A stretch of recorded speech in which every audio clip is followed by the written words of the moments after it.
So tell me about your call to ministry. My call to ministry was, if there is such a thing, it was simultaneous to my salvation, I believe. 14 years old, now thrust into the fermenting, roiling life of the sanctified church.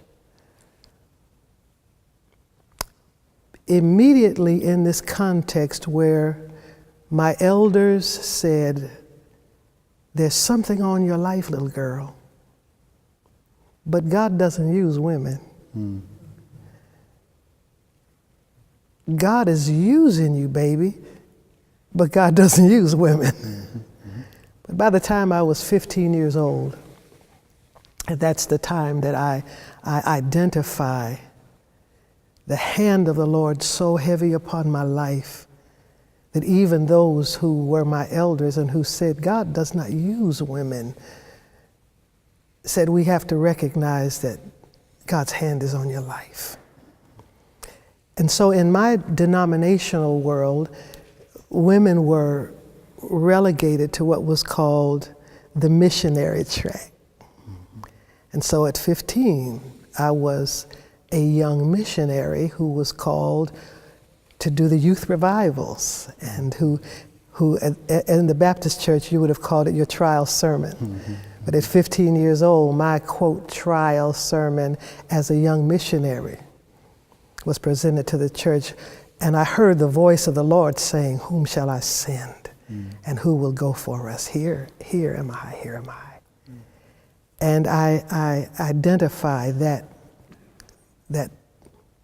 season in my life as the beginning of clearly being called forward into, I knew not what, but I knew it would be a lifelong yes. A lifelong yes to whatever this lasso that the Spirit had begun to urge me on by.